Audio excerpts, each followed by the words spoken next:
আপনারা সব সময় সবার সফলতার গল্পটা শেয়ার করেন। আচ্ছা, এই বিজনেসে কি সবাই সফল হয়? কেউ কি ব্যর্থ হয় না? অবশ্যই ব্যর্থ হয়। কে বলেছে ব্যর্থ হয় না? সফলতা এবং ব্যর্থতা এর দুটোই কিন্তু নির্ভর করে আপনার উপরে। এখন আপনি বিজনেস শুরু করে বিজনেসের কোনো কাজ করলেন না। আপনি যদি মনে করেন যে বিজনেসটা শুরু করলাম, ইনভেস্ট করলাম, অটোমেটিক্যালি সব কিছু হয়ে যাবে, আমার অ্যাকাউন্টে টাকা এসে যাবে। আপনি যদি এই চিন্তা করেন, তাহলে আপনি আপনি নিজে ভেবে দেখুন তো আপনি কি সফল হবেন নাকি ব্যর্থ হবেন।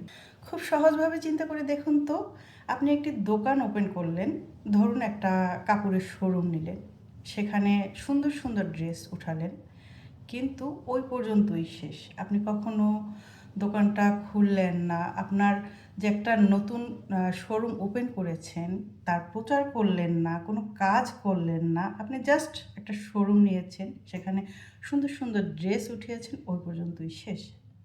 এখন আপনার কি কোনো সেল হবে? বা আপনার ওখান থেকে কি কোনো আয় হবে?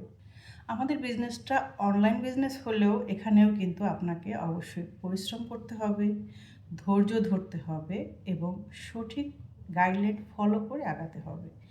কে বিজনেসে আগে আসলো, কে বেশি ইনভেস্ট করলো, কে কম ইনভেস্ট করলো, এর উপরে কিন্তু আপনার সফলতা নির্ভর করে না।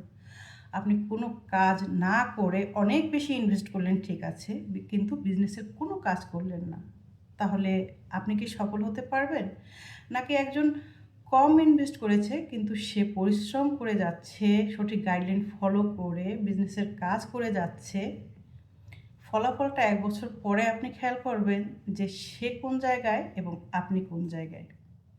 আসলে অফলাইন হোক কিংবা অনলাইন হোক, যে কোনো বিজনেসের সফলতা কিন্তু নির্ভর করবে সম্পূর্ণ আপনার উপরে, আপনার পরিশ্রমের উপরে, আপনার কাজের উপরে।